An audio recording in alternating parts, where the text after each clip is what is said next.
The Chronicles of Narnia by C.S. Lewis. The Lion, the Witch and the Wardrobe. Chapter 14. The Triumph of the Witch. As soon as the witch had gone, Aslan said, "We must move from this place at once. It will be wanted for other purposes. We shall encamp tonight at the fords of Beruna." Of course everyone was dying to ask him how he had arranged matters with the witch, but his face was stern and everyone's ears were still ringing with the sound of his roar, and so nobody dared. After a meal which was taken in the open air on the hilltop, for the sun had got strong by now and dried the grass, they were busy for a while taking the pavilion down and packing things up. Before 2 o'clock they were on the march and set off in a northeasterly direction, walking at an easy pace, for they had not far to go. During the first part of the journey, Aslan explained to Peter his plan of campaign. "As soon as she has finished her business in these parts," he said, "the witch and her crew will almost certainly fall back to her house and prepare for a siege. You may or may not be able to cut her off and prevent her from reaching it." He then went on to outline 2 plans of battle, one for fighting the witch and her people in the wood, and another for assaulting her castle.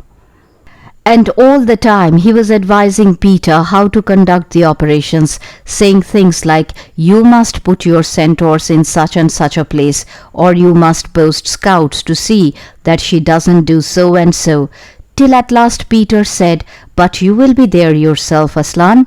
"I can give you no promise of that," answered the lion, and he continued giving Peter his instructions. For the last part of the journey it was Susan and Lucy who saw most of him. He did not talk very much and seemed to them to be sad. It was still afternoon when they came down to a place where the river valley had widened out and the river was broad and shallow. This was the fords of Beruna, and Aslan gave orders to halt on this side of the water. But Peter said, "Wouldn't it be better to camp on the far side, for fear she should try a night attack or anything?" Aslan, who seemed to have been thinking about something else, roused himself with a shake of his magnificent mane and said, "Eh, what's that?" Peter said it all over again. "No," said Aslan in a dull voice, as if it didn't matter. "No, she will not make an attack tonight." And then he sighed deeply. But presently he added, "All the same it was well thought of. That is how a soldier ought to think. But it doesn't really matter." So they proceeded to pitch their camp. Aslan's mood affected everyone that evening. Peter was feeling uncomfortable too at the idea of fighting the battle on his own. The news that Aslan might not be there had come as a great shock to him. Supper that evening was a quiet meal. Everyone felt how different it had been the previous night or even that morning. It was as if the good times, having just begun, were already drawing to their end. This feeling affected Susan so much that she couldn't get to sleep when she went to bed, and after she had lain counting sheep and turning over and over, she heard Lucy give a long sigh and turn over just beside her in the darkness. "Can't you get to sleep either?" said Susan. "No," said Lucy. "I thought you were asleep." "I say, Susan." "What?" "I have a most horrible feeling, as if something were hanging over us." "Have you? Because as a matter of fact, so have I." "Something about Aslan," said Lucy. "Either some dreadful thing is going to happen to him, or something dreadful that he is going to do." "There's been something wrong with him all afternoon," said Susan. "Lucy, what was that he said about not being with us at the battle? You don't think he could be stealing away and leaving us tonight, do you?" "Where is he now?" said Lucy. "Is he here in the pavilion?" "I don't think so. Susan, let's go outside and have a look round. We might see him." "All right, let's," said Susan. "We might just as well be doing that as lying awake here." Very quietly the 2 girls groped their way among the other sleepers and crept out of the tent. The moonlight was bright and everything was quite still except for the noise of the river chattering over the stones. Then Susan suddenly caught Lucy's arm and said, "Look!"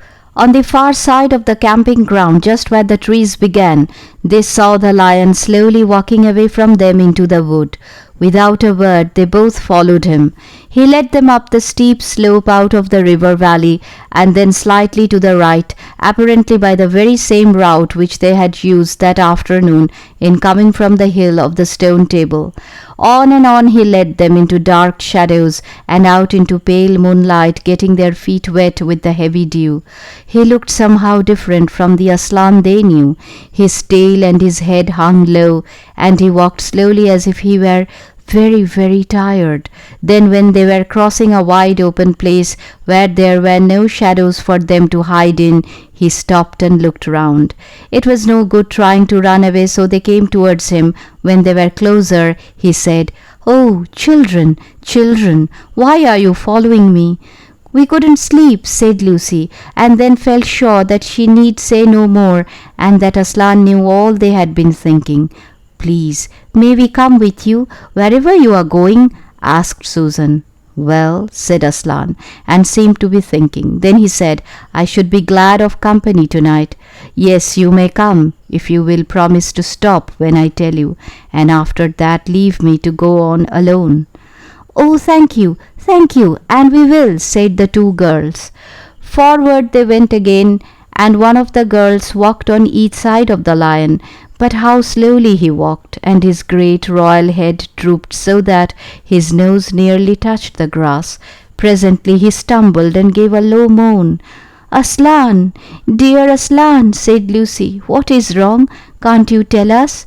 "Are you ill, dear Aslan?" asked Susan. "No," said Aslan, "I am sad and lonely. Lay your hands on my mane so that I can feel you are there, and let us walk like that." And so the girls did what they would never have dared to do without his permission, but what they had longed to do ever since they first saw him, buried their cold hands in the beautiful sea of far and stroked it, and so doing walked with him. And presently they saw that they were going with him up the slope of the hill on which the stone table stood. They went up at the side where the trees came farthest up, and when they got to the last tree, it was one that had some bushes about it. Aslan stopped and said, "Oh, children, children, here you must stop, and whatever happens, do not let yourselves be seen. Farewell." And both the girls cried bitterly, though they hardly knew why, and clung to the lion and kissed his mane and his nose and his paws and his great sad eyes. Then he turned from them and walked out onto the top of the hill, and Lucy and Susan, crouching in the bushes, looked after him, and this is what they saw. A great crowd of people were standing all round the stone table, and though the moon was shining, many of them carried torches which burned with evil-looking red flames and black smoke. But such people, ogres with monstrous teeth, and wolves and bull-headed men, spirits of evil trees and poisonous plants, and other creatures whom I won't describe, because if I did, the grown-ups would probably not let you read this book. Cruels and hags and incubuses, raids, horrors, efreets, sprites, orkneys, oozes, and eteens. In fact, here were all those who were on the witch's side and whom the wolf had summoned at her command, and right in the middle, standing by the table, was the witch herself. A howl and a gibber of dismay went up from the creatures when they first saw the great lion pacing towards them, and for a moment even the witch seemed to be struck with fear. Then she recovered herself and gave a wild, fierce laugh. "The fool!" she cried. "The fool has come! Bind him fast!" Lucy and Susan held their breaths, waiting for Aslan's roar and his spring upon his enemies, but it never came. 4 hags, grinning and leering, yet also at first hanging back and half afraid of what they had to do, had approached him. "Bind him, I say," repeated the White Witch. The hags made a dart at him and shrieked with triumph when they found that he made no resistance at all. Then others, evil dwarfs and apes, rushed in to help them, and between them they rolled the huge lion over on his back and tied all his 4 paws together, shouting and cheering as if they had done something brave. Though had the lion chosen, one of those paws could have been the death of them all. But he made no noise, even when the enemies, straining and tugging, pulled the cord so tight that they cut into his flesh. Then they began to drag him towards the stone table. "Stop!" said the witch. "Let him first be shaved." Another roar of mean laughter went up from her followers as an ogre with a pair of shears came forward and squatted down by Aslan's head. Snip, snip, snip went the shears, and masses of curling gold began to fall to the ground. Then the ogre stood back, and the children, watching from their hiding place, could see the face of Aslan looking all small and different without its mane. The enemies also saw the difference. "Why, he's only a great cat after all," cried one. "Is that what we were afraid of?" said another. And they surged round Aslan, jeering at him, saying things like, "Puss, puss, poor puss, and how many mice have you caught today, cat? And would you like a saucer of milk, possums?"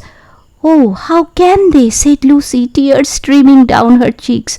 "The brutes! The brutes!" For now that the first shock was over, the shorn face of Aslan looked to her braver and more beautiful and more patient than ever. "Muzzle him," said the witch, and even now, as they worked about his face, putting on the muzzle, one bite from his jaws would have cost 2 or 3 of them their hands. But he never moved, and this seemed to enrage all that rabble. Everyone was at him now. Those who had been afraid to come near him even after he was bound began to find their courage, and for a few minutes the 2 girls could not even see him. So thickly was he surrounded by the whole crowd of creatures, kicking him, hitting him, spitting on him, jeering at him. At last the rabble had had enough of this. They began to drag the bound and muzzled lion to the stone table, some pulling and some pushing. He was so huge that even when they got him there, it took all their efforts to hoist him onto the surface of it. Then there was more tying and tightening of cords. "The cowards, the cowards," sobbed Susan. "Are they still afraid of him even now?" When once Aslan had been tied, and tied so that he was really a mass of cords, on the flat stone a hush fell on the crowd. 4 hags holding 4 torches stood at the corners of the table. The witch bared her arms as she had bared them the previous night when it had been Edmund instead of Aslan. Then she began to whet her knife. It looked to the children, when the gleam of the torchlight fell on it, as if the knife were made of stone, not of steel, and it was of a strange and evil shape. At last she drew near. She stood by Aslan's head. Her face was working and twitching with passion, but he looked up at the sky, still quiet, neither angry nor afraid, but a little sad. Then just before she gave the blow, she stooped down and said in a quivering voice, "And now, who has won? Fool, did you think that by all this you would save the human traitor? Now I will kill you instead of him, as our pact was, and so the deep magic will be appeased. But when you are dead, what will prevent me from killing him as well? And who will take him out of my hand then? Understand that you have given me Narnia forever, and you have lost your own life, and you have not saved his. In that knowledge, despair and die." The children did not see the actual moment of the killing. They couldn't bear to look, and had covered their eyes.